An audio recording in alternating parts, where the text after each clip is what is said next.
Elle nettoyait leur sol depuis 15 ans, puis elle est entrée dans la salle de réunion et a licencié le PDG.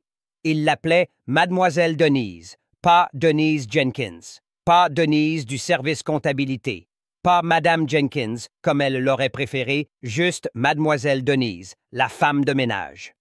Chaque matin à 5h45, bien avant que les lumières du bureau ne s'allument et que l'équipe de vente ne commence à se vanter de ses contrats, elle était déjà là, poussant un chariot grinçant devant les portes vitrées de Creswell Holdings. Son uniforme gris s'était délavé au fil des années, et ses baskets s'étaient usées à force de parcourir ce bâtiment de long en large. Elle gardait un chiffon dans sa poche, un air calme sur le visage et un rythme dans ses pas, comme si elle faisait ça depuis toujours.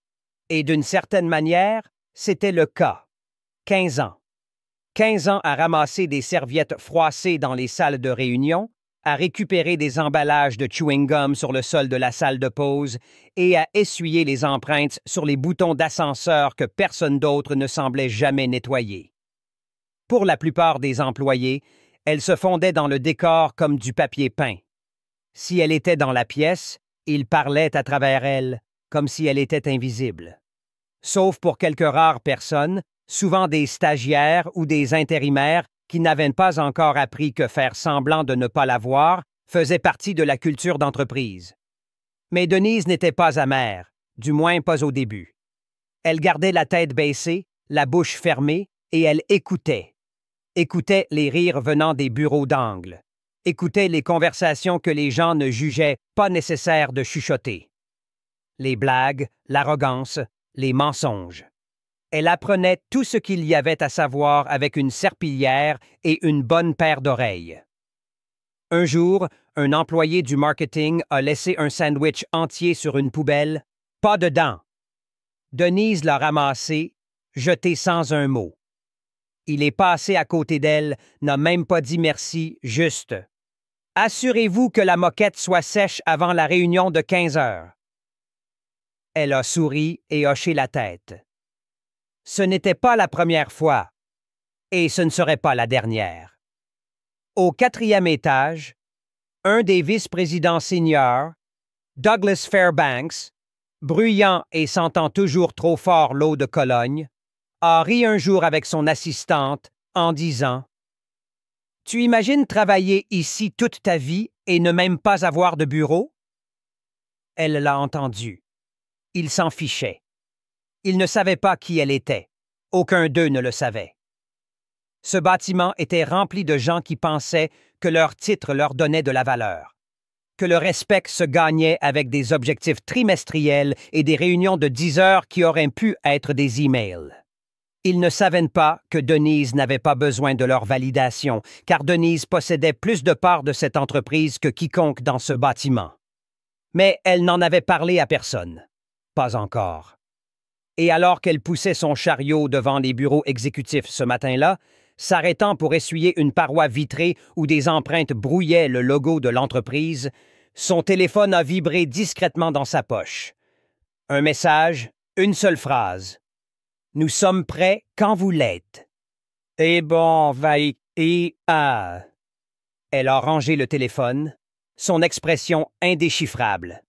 Puis elle a continué à marcher, mais cette fois, elle ne nettoyait pas seulement les sols. Elle avançait vers quelque chose et personne ne l'a vu venir. Avant que Denise ne tienne une serpillière dans ce bâtiment, elle était assise à une table de cuisine à Columbus, en Géorgie, à éplucher des plans d'affaires avec son mari, Roland Jenkins. C'était à l'époque où Creswell Holdings n'était même pas encore un nom. Juste une idée griffonnée au dos d'un ticket de caisse. Roland avait de l'ambition, une énergie brute qu'on ne pouvait pas enseigner. Il avait grandi en travaillant dans les camions de livraison de son oncle, parcourant les routes de l'Alabama et de la Caroline du Sud.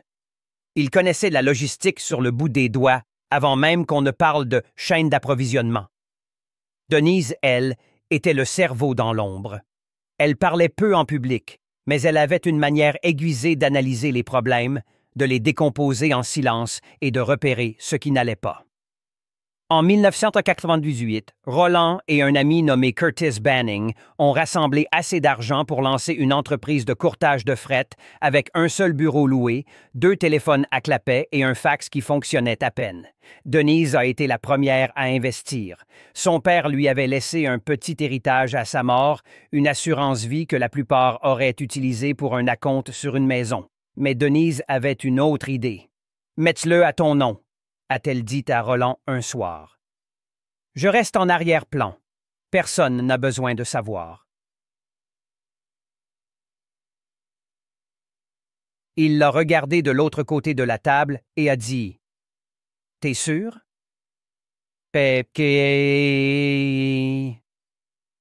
Je sais ce que je fais, » a-t-elle répondu. « Et je te fais confiance. »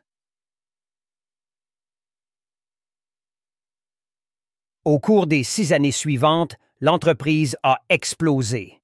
Curtis s'occupait du réseautage, Roland des opérations et Denise surveillait chaque centime. Elle tenait des comptes, remplissait les formulaires, aidait à rédiger des contrats sous une autre LLC qu'elle avait enregistrée, juste au cas où. C'était sa manière de les protéger tous les deux. Mais Roland, lui, ne s'est pas protégé. En 2004, un accident sur l'I-45 l'a emporté trop tôt. Une livraison de nuit, un chauffeur fatigué, une remorque renversée, parti en quelques secondes. Curtis a prononcé un discours fade à l'enterrement, tout en affaires, mentionnant à peine Denise. C'était le premier signe. Le second est venu quelques semaines plus tard, quand Curtis a déposé des documents pour retirer le nom de Roland et a discrètement exclu Denise de toutes les communications internes. Il pensait qu'elle disparaîtrait. Mais Denise avait des reçus légaux, des documents signés dès le début qui lui donnaient une part égale à celle de Roland. Et plus encore, elle avait un levier. Elle aurait pu poursuivre en justice, entrer dans ce bureau avec des avocats et exiger le contrôle immédiatement. Mais au lieu de cela, elle a attendu, car Denise connaissait la différence entre le pouvoir et le timing. Elle n'a rien dit. Pas de presse, pas de lettres, juste le silence. Puis, en 2007, une offre d'emploi est apparue sur un panneau communautaire à Montgomery. Personnel de nettoyage de nuit, Creswell Logistics. Elle l'a entouré. 2 jours plus tard, elle s'est présentée avec un faux CV, une adresse empruntée et une nouvelle paire de chaussures de travail. Elle a été embauchée sur le champ. Curtis ne l'a jamais reconnue, pas une seule fois. Et à ce moment-là, ce n'était même plus lui qui dirigeait l'entreprise. Un nouveau nom circulait, Thomas Wexler, jeune MBA de Florida State, qui ne savait rien de la construction de l'entreprise, mais qui savait s'habiller comme un PDG. Denise a continué à garder la tête baissée, à se présenter nuit après nuit, étage après étage, pendant 15 ans. Chaque poubelle qu'elle vidait, chaque salle de bain qu'elle nettoyait, ce n'était pas juste du ménage.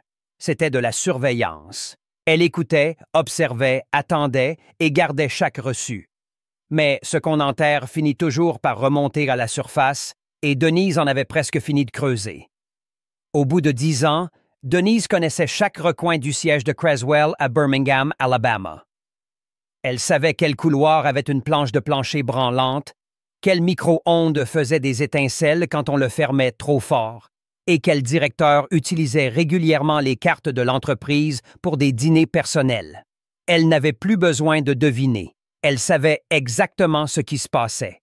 Creswell était passé d'une entreprise de logistique soudée à une opération froide et gonflée, où la haute direction se cachait derrière des murs vitrés, lançant du jargon pendant que les travailleurs de première ligne s'accrochaient à peine. Elle voyait les chauffeurs d'entrepôt rentrer avec des douleurs dorsales, portant des fiches d'heures supplémentaires qui ne semblaient jamais être approuvées. Elle entendait les dames des ressources humaines murmurer sur les réductions dans les avantages santé. Et plus d'une fois, elle a vu des managers intermédiaires être escortés dehors, licenciés sans préavis pour avoir enfreint le protocole. L'un d'eux, un homme nommé Terence Doyle, a commis l'erreur de parler des disparités salariales lors d'une réunion du personnel. Il était parti en une semaine. Denise était invisible dans ses pièces. Personne ne filtrait ce qu'il disait en sa présence. Au début, elle écoutait simplement, mais ensuite, elle a commencé à écrire. Elle gardait un petit carnet noir dans son casier, caché derrière un sac plastique de gants de rechange. Il était rempli de noms, de dates, de citations, de qui avait dit quoi, quand et qui était dans la pièce. Si vous feuilletiez les pages, vous trouveriez des entrées comme 14 février. On peut réduire la prime pour le personnel subalterne. Ils prendront ce qu'on leur donne. Wexler au directeur financier, salle 508. Ou 3 juin. Violation de sécurité dans l'entrepôt ignoré. Un homme a glissé. Aucun rapport déposé. Brenda l'a vu. Ou encore 19 août. Entendu Wexler dire. Laissez la femme de ménage nettoyer ça. C'est pour ça qu'elle est payée. J'étais juste là. Ce n'était pas de l'amertume qui la motivait. C'était de la clarté. Elle voyait une entreprise qui se noyait dans l'arrogance. Une nuit, vers 23h45, Denise a arrêté son chariot devant la suite exécutive du 6e étage. Le couloir était sombre, sauf pour la lumière venant de la grande salle de conférence. Elle a entendu des rires à l'intérieur. La voix de Wexler portait. Je lui ai dit que s'il n'aimait pas son salaire, il pouvait pointer et essayer sa chance avec DoorDash. J'ai 20 autres CV qui attendent. Des rires ont suivi. Puis une des vice-présidentes, Meredith Chandler, a ajouté « La moitié de ces gens devraient être reconnaissants qu'on les laisse même entrer dans le bâtiment. » Ils ont ri à nouveau. Denise est restée là, invisible. Après un moment, elle est partie, pas avec colère, mais avec une confirmation. Plus elle voyait, plus elle comprenait. Cet endroit n'était pas juste cassé. Il était pourri. Et ils n'allaient pas changer juste parce qu'on le leur demandait gentiment. Il fallait les remplacer. Elle a commencé à planifier, discrètement, pièce par pièce. Elle a rencontré son avocat dans l'arrière-salle d'un diner près de l'autoroute 280, un homme nommé Elliot Miles, discret et direct. Elle lui a tendu une clé USB. À l'intérieur, des années de notes, de photos, de conversations enregistrées, tout ce qu'elle avait documenté depuis le premier jour. Elliot n'a rien dit pendant un long moment après avoir tout examiné. Puis il l'a regardé et a dit « Vous savez, une fois que vous ferez ça, tout le bâtiment va trembler. » Denise a hoché la tête. Ils tremblent déjà. Ils ne le savent pas encore. Il a souri. « Je vais commencer à rédiger les documents. » Le plan était simple. Les laisser marcher droit dans leur propre piège. Les laisser penser qu'elle n'était qu'une femme de ménage. Les laisser la sous-estimer une fois de plus. Elle voulait qu'ils soient confiants, à l'aise, car la chute est toujours plus dure quand on ne voit pas le bord venir. Mais parfois, même le feu le plus patient a besoin d'une étincelle. Et cette étincelle allait se produire un mardi après-midi ordinaire. Tout a commencé avec une assiette en carton. Denise venait de finir de nettoyer la salle de pause du 3e étage, essuyant les comptoirs, vidant la poubelle, remplissant le pot de crème en poudre bon marché qu'ils appelaient « premium ». Elle passait devant le long couloir des salles de conférence quand elle l'a vue. Une part à moitié mangée de gâteau d'anniversaire, posée en plein milieu du couloir, une fourchette plantée dedans, du chocolat étalé sur la moquette. Quelqu'un l'avait juste laissé là, pas sur une table, juste jeté. Elle s'est penchée lentement, pas parce que c'était difficile, mais parce que quelque chose dans cette assiette semblait délibéré, comme si quelqu'un l'avait fait pour voir ce qu'elle ferait. Alors qu'elle la ramassait, elle a entendu une voix. « Vous avez raté une tâche. » C'était Wexler, debout au bout du couloir, les mains dans les poches, un sourire narquois, comme s'il n'avait rien à craindre. Elle a légèrement tourné la tête. « Pardon? » Il s'est approché lentement. « Là, juste là, » a-t-il dit, pointant le sol à côté de l'endroit qu'elle venait de nettoyer. « On a une présentation client dans cette salle tout à l'heure. Vous pensez pouvoir repasser sur le sol avant qu'ils arrivent? » Il n'y avait pas de tache, même pas une éraflure. Denise s'est levée, l'assiette de gâteau dans une main, le manche de la serpillière dans l'autre. Elle n'a rien dit. Wexler l'a regardée, puis a ricané, comme si elle faisait partie d'une blague qu'elle ne comprenait pas. Je vous jure, parfois j'ai l'impression que vous autres, vous faites semblant de nettoyer pour rester sur le planning.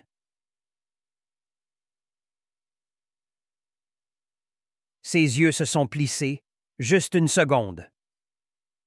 Vous autres? A-t-elle demandé? Il a marqué une pause. Oh, allez, a-t-il dit en riant à moitié. Ne soyez pas si susceptible. Je dis juste que si je vous payais un peu plus, peut-être que vous trouveriez les tâches avant moi. Elle a cligné des yeux une fois, sans expression, puis a hoché la tête. Je m'assure que ce sera impeccable, a-t-elle dit. Wexler a tapé dans ses mains. C'est ce que j'aime entendre. Il est parti, fier de lui, pensant qu'il l'avait remise à sa place. Il n'avait aucune idée. Ce soir-là, Denise n'est pas rentrée directement chez elle. Elle est allée dans la salle des archives de Cresswell, un endroit auquel elle avait accès discrètement après les heures de travail, grâce à un badge qu'elle avait emprunté à un manager qui l'avait laissé sur un lavabo. Elle l'avait gardé pendant des mois, juste au cas où. Elle a agi vite, a sorti des dossiers, pris des photos, des emails, des rapports budgétaires et surtout, elle a imprimé un rapport de prime du même trimestre. Il montrait que Wexler s'était octroyé une prime de performance de 55 000 $ pour excellence opérationnelle. Pendant ce temps, il avait supprimé les allocations repas des employés, réduit les taux d'heures supplémentaires des chauffeurs et gelé les augmentations pour le personnel de ménage et d'entrepôt. La goutte d'eau est arrivée le lendemain matin. Une des femmes de ménage, Cynthia, est entrée dans le vestiaire en pleurant. Son fils adolescent avait eu un accident de voiture et elle avait demandé un jour de congé pour aller à l'hôpital. Sa demande avait été refusée. Refusée. Pas assez de personnel, lui avait-on dit. Denise a écouté, assise là, tandis que Cynthia peinait à finir une phrase à travers ses larmes. Personne dans les bureaux exécutifs ne s'en souciait. Elle n'était qu'un nom sur un planning. Denise n'a rien dit, mais elle s'est levée, a sorti son téléphone de son sac et est sortie. Elle a appelé Elliot. « C'est l'heure, a-t-elle dit. « Vous êtes sûr? »« Sûr. »« D'accord, a-t-il répondu. « Ça va être compliqué. »« J'ai passé ma vie à nettoyer des complications, a-t-elle dit. « Allons-y. » Au cours des 48 heures suivantes, Denise a mis les roues en mouvement. Elle a donné à son avocat les dernières reçues, organisé une réunion à huis clos des actionnaires, programmé une révision d'urgence en vertu de ses droits légaux en tant qu'actionnaire majoritaire. Le plus drôle, c'est que personne n'a rien remarqué. Pas même lorsqu'elle est arrivée le lendemain dans un nouveau manteau, une chemise repassée et des chaussures qui n'avaient pas touché une serpillière depuis des mois. Elle est passée devant la réception sans même jeter un œil à son ancien chariot. Elle a pris l'ascenseur jusqu'au 8e étage, directement vers la salle de réunion. Mais ce qu'elle avait à dire n'allait pas seulement changer sa vie, ça allait briser tout ce qu'il pensait savoir sur le pouvoir. La salle de réunion de Cresswell Holdings avait 12 chaises en cuir, un lustre ridicule et une table sur mesure à 14 000 $ importée de Seattle. Wexler se vantait souvent qu'elle était en noyer véritable, comme si ça devait impressionner les femmes de ménage qui nettoyaient le chewing-gum dessous. À 10 heures précises, la revue trimestrielle a commencé. Wexler se tenait en bout de table, bras croisés, cravate desserrée, comme s'il possédait l'oxygène de la pièce. À sa gauche, Meredith Chandler, sa seconde. À côté d'elle, Curtis Banning, le seul homme dans la pièce qui aurait dû savoir ce qui allait arriver. Sauf qu'il ne savait pas. Denise est entrée 5 minutes plus tard, silencieuse comme une respiration retenue. Pas de serpillière, pas de gants, juste une veste bleu marine et un dossier à la main. Wexler a froncé les sourcils. « Désolé, nous sommes en réunion. » Le ménage passe après les heures. Elle n'a pas cligné des yeux. Je ne suis pas là pour le ménage. La pièce s'est figée. Meredith l'a regardé en plissant les yeux. Pardon, vous avez un rendez-vous? Oui, a dit Denise, avançant lentement vers l'autre bout de la table. Et je crois que les actionnaires ont été dûment informés. C'est alors qu'Elliot est entré derrière elle, mallette à la main, calme comme toujours. Bonjour, a-t-il dit. Je m'appelle Elliot Miles, avocat de Madame Denise Jenkins, actionnaire majoritaire de Cresswell Holdings. Silence. La bouche de Wexler s'est ouverte, mais aucun mot n'en est sorti. Denise a posé le dossier sur la table et l'a ouvert.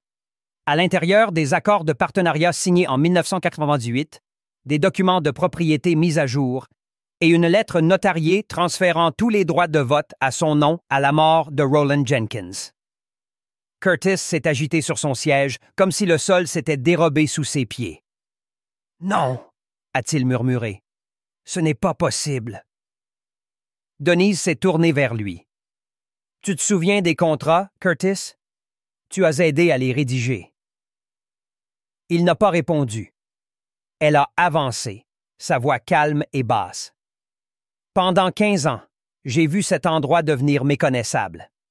J'ai vu vos primes gonfler, les violations de sécurité ignorées et les employés punis pour avoir demandé un minimum de décence.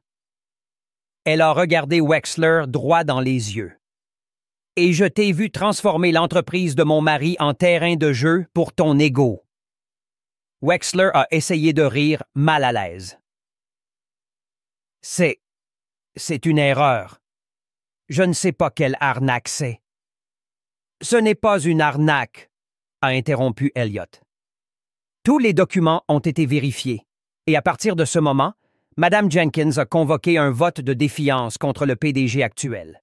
Elle en a l'autorité selon l'accord initial des actionnaires. Wexler s'est levé, les deux mains sur la table. Vous ne savez pas ce que vous faites. Denise a fait le tour de la table lentement, regardant chaque personne dans les yeux.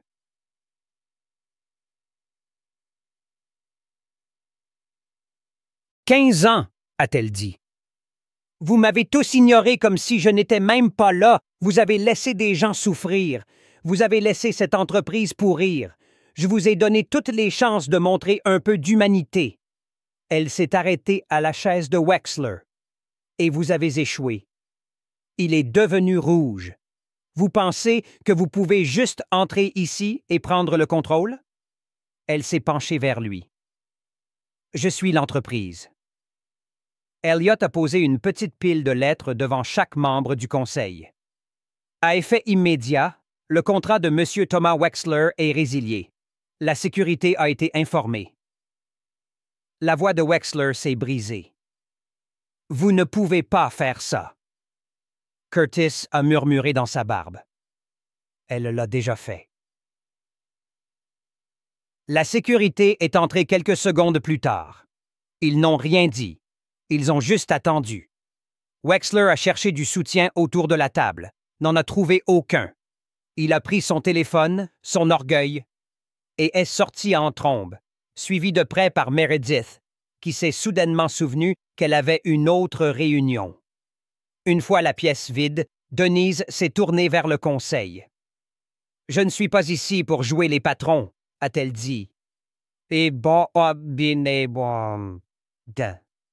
Je suis ici pour reconstruire ce que cet endroit représentait autrefois. »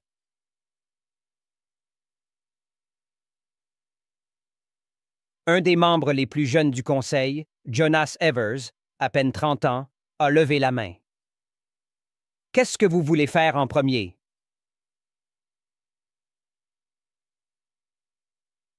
Denise a souri. « Commencez par écouter ceux qui ont été ignorés le plus longtemps. »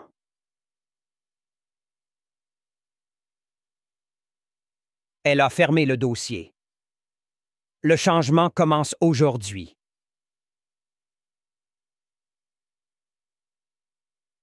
Mais retirer les ordures ne veut pas dire que la maison est propre, et Denise savait que le vrai travail ne faisait que commencer.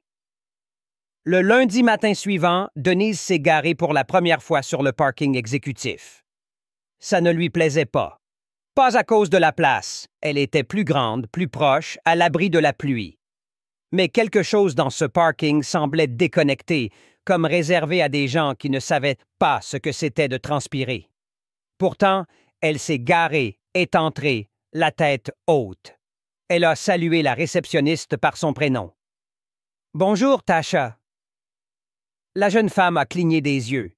« Mademoiselle Denise. »« Juste Denise, maintenant. » Elle est montée dans l'ascenseur. Pas de serpillière, pas de chariot de ménage, juste un carnet et un agenda chargé. À 9h30, elle était dans son bureau. Nouvelle peinture sur les murs. Même vue par la fenêtre dont Wexler se vantait. Mais elle n'a pas passé beaucoup de temps à regarder dehors. Trop à faire à l'intérieur. La première chose qu'elle a faite, convoquer une réunion du personnel. Pas pour le conseil, pas pour les cadres. Pour les employés, chauffeurs, administratifs, femmes de ménage, représentants du service client, tous invités. La salle s'est remplie rapidement. Les gens semblaient confus, certains méfiants. Personne ne savait à quoi s'attendre. Denise est entrée, s'est tenue à l'avant. Pas de micro, juste sa voix. « Je veux commencer par dire merci », a-t-elle commencé. La plupart d'entre vous ne savaient pas qui j'étais, et vous n'aviez pas besoin de le savoir, car votre travail parlait plus fort que n'importe quel titre dans ce bâtiment. Elle a marqué une pause. Je suis ici pour changer les choses, mais pas toute seule. J'ai passé des années à écouter vos frustrations, vos peurs, vos idées, en silence. Maintenant, je veux les entendre à haute voix. Bon. Les gens ont commencé à remuer sur leurs chaises. Ce n'était pas ce qu'ils attendaient. Un chauffeur nommé Alonzo a levé la main. « Ça veut dire qu'on récupère les heures supplémentaires? »« Oui, » a dit Denise. « Et un paiement rétroactif pour les 2 derniers trimestres. Vous le verrez sur votre chèque de vendredi. » Une femme des ressources humaines, Déborah, s'est levée. « Et l'assurance santé, ça empire chaque année. » « On examine déjà de nouveaux fournisseurs, » a répondu Denise.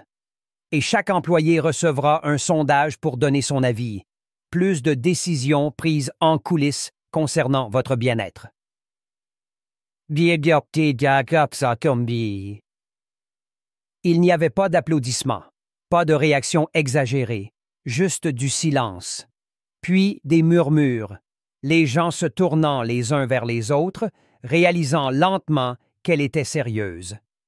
Quelqu'un a demandé « Et ceux que Wexler a licenciés sans raison? » « On examine ces licenciements, » a-t-elle répondu. « Si vous avez été licencié à tort, vous serez contacté.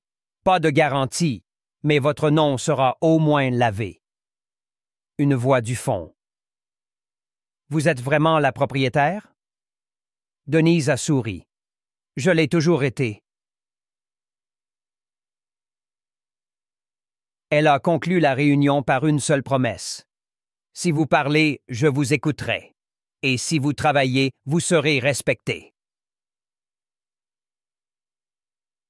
Après ça, les choses n'ont pas été plus faciles. Elles sont devenues plus difficiles. Les cadres restants ne l'ont pas accueillie à bras ouverts. Certains ont tenté de bloquer ses décisions, arguant qu'elle n'avait pas de formation en affaires. L'un d'eux a même demandé si elle savait comment gérer la croissance. Denise l'a regardé et a dit « J'ai transformé mon chagrin en silence pendant 15 ans. Je pense que je peux gérer vos tableurs. » Ça l'a fait taire. Elle a nommé de nouveaux chefs de département, promus de l'intérieur, des gens qui avaient été ignorés pendant des années. Elle a modifié les contrats avec les fournisseurs, renégocié les baux d'entrepôt et ramené la journée annuelle d'appréciation des employés qui avaient mystérieusement disparu du budget. Elle a visité chaque département, s'est assise avec eux, a déjeuné dans la salle de pause, a écouté, et lentement, le bâtiment a commencé à sembler différent. Pas plus doux, juste plus réel. Une nuit, Cynthia, la femme de ménage qui avait pleuré pour son fils, a laissé une note dans le bureau de Denise. Elle disait « Je ne pensais pas que quelqu'un comme nous pourrait un jour arriver à un endroit comme celui-ci. Vous m'avez prouvé que j'avais tort. » Denise a gardé cette note dans son tiroir du haut. Mais même après tous ces changements, une question revenait sans cesse dans les murmures, et Denise savait qu'elle devait y répondre. Pourquoi avait-elle attendu si longtemps? On le lui demandait encore et encore. Pourquoi, Denise? Certains avec curiosité, d'autres avec doute, quelques-uns avec une légère rancune, comme si elle avait laissé les choses aller trop loin. Mais Denise ne se mettait jamais sur la défensive. Elle s'adossait à sa chaise, croisait les doigts et disait toujours la même chose.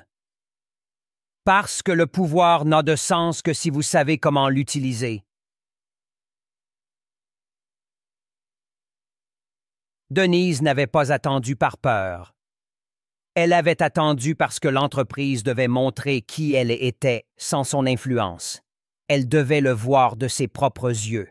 Elle avait besoin que la pourriture remonte à la surface. Parce que si elle était intervenue trop tôt, ils auraient dit qu'elle avait surréagi. Ils l'auraient manipulée, auraient fait croire qu'elle faisait du bruit pour rien. Mais 15 ans de silence l'ont rendue incontestable. Elle a tout vu. Elle a laissé les choses se dérouler. Et quand le moment est venu, elle n'a pas argumenté. Elle leur a juste montré la vérité. Et ils se sont effondrés sous le poids de leurs propres décisions. La femme de ménage était devenue témoin. Et finalement, juge. Un après-midi, elle est revenue dans le même couloir où Wexler lui avait un jour montré la tâche qu'elle avait manquée.